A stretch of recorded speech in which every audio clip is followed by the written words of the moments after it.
Hi students, आज हम एक नया टॉपिक लेके आपके सामने और आज जो हम डिस्कस करने वाले हैं आपके 10th क्लास का फिज़िक्स का चौथा चैप्टर जिसका नाम है magnetic effects of current.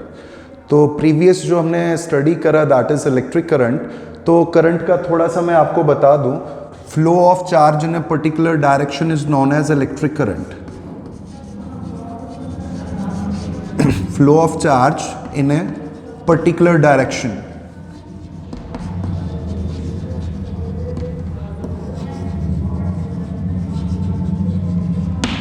Current.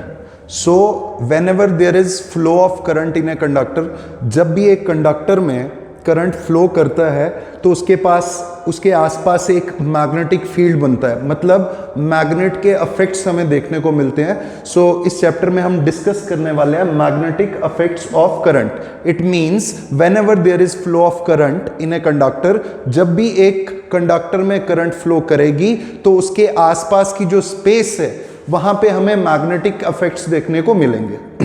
सो आपका दैट वाज हंस Christian Oersted was the first, एक पहला पर्सन था who showed us the relationship between electricity and magnetism. Oersted ने सबसे पहले हमें इलेक्ट्रिसिटी और मैग्नेटिज्म के बीच का रिलेशन बताया with the help of following experiment. So we will discuss the experiment. Okay, so उन्होंने क्या किया, उन्होंने एक कंडक्टर लिया। So let us consider a wire, let us consider a wire. इस वायर का नाम सपोज XY है। This wire is connected to, इस वायर को कनेक्ट किया बैटरी के साथ। यहां पे हमने एक एमीटर लगा दिया and there is switch, switch is K means key and one rheostat। rheostat हम पिछले चैप्टर में डिस्कस कर चुके हैं। rheostat is variable resistor, जिससे हम रेजिस्टेंस की वैल्यू को बढ़ा भी सकते हैं और कम भी कर सकते हैं, वैरी कर सकते हैं। this one is variable resistor which is known as rheostat, it is denoted by RH। this is connected to, इसको हमने कनेक्ट किया वायर के साथ। We take a magnetic needle, हमने एक मैग्नेटिक निडल लिया which is parallel to the length of the wire। इसको for example this one is wire, so हमने एक मैग्नेटिक निडल लिया which is parallel to the length of the wire and below the wire।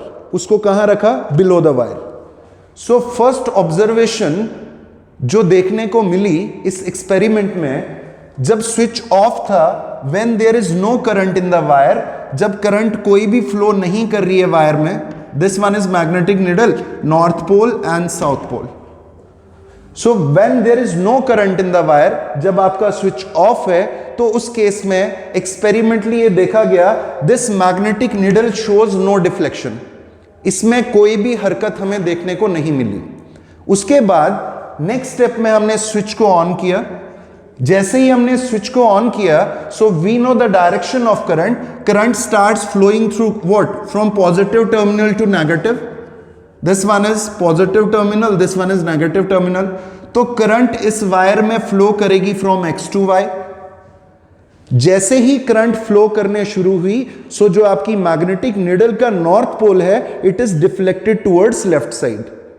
In other words, south pole is deflected towards right. Okay, फिर हमने क्या किया, हमने इस battery के टर्मिनल्स को चेंज किया। मतलब दिस वन यहां से नेगेटिव पॉजिटिव नेगेटिव पॉजिटिव, ठीक, नेगेटिव टर्मिनल पॉजिटिव।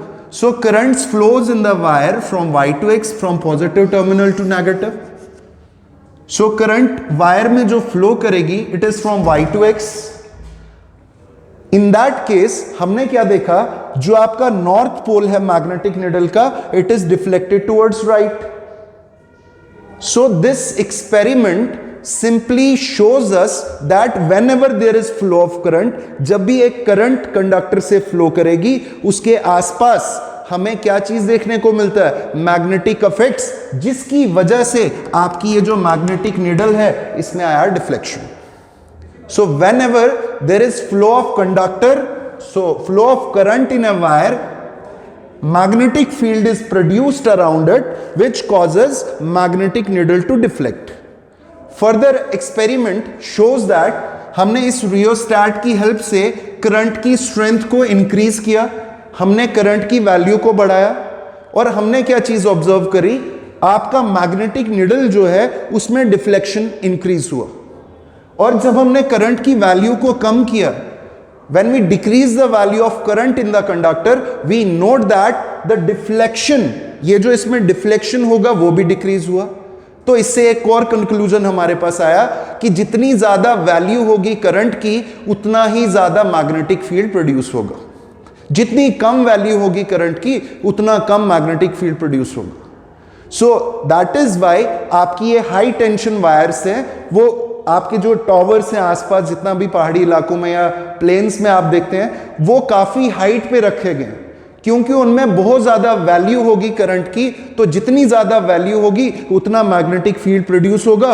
अगर इनको ग्राउंड पे बिल्कुल कम हाइट पे रखा जाए तो इससे आसपास जितनी भी चीजें हैं वो अट्रैक्ट होंगी, जिससे हमें नुकसान है. दैट इज वाई इनको इतनी हाइट पे रखा जाता है. और एक टावर, इलेक्ट्रिक टावर जो है, उसको बनाने के लिए कम से कम 4 से 5 करोड़ का खर्चा हमें आता है. तो दैट इज वाई, इसीलिए ये क्यों करते हैं हम खर्चा, बिकॉज इसमें हाई टेंशन वायर्स हैं. Larger the value of current, larger is the magnetic field produce, जिसकी वजह से इनको इतनी हाइट्स पे रखा जाता है. सो फर्दर हम नेक्स्ट जो आपका लेक्चर होगा उसमें हम देखेंगे मैग्नेटिक फील्ड क्या होता है, मैग्नेट्स के बारे में हम पढ़ेंगे, और उसके अलावा आपके फील्ड लाइन्स हैं इस चैप्टर में आपके, और इलेक्ट्रोमैग्नेटिक इंडक्शन भी आपके इस वाले चैप्टर में इंक्लूड होगा. ऐसे तो जब आप हायर क्लासेस में जाएंगे तो अलग अलग टॉपिक्स हैं, अलग अलग यूनिट्स हैं.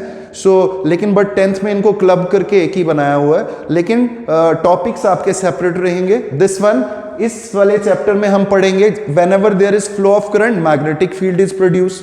सो मतलब करंट की वजह से क्या बन रहा है, मैग्नेट बन रहा है. और नेक्स्ट आपका जो टॉपिक होगा उसमें हम क्या चीज पढ़ेंगे, मैग्नेट की वजह से करंट बन रही है. जैसे आपके हाइड्रो इलेक्ट्रिक प्रोजेक्ट्स है, थर्मल पावर प्रोजेक्ट्स है, उसमें आपको ये चीज देखने को मिलेगी कि आपके मैग्नेट की वजह से भी करंट बनता है. So next we will discuss later on.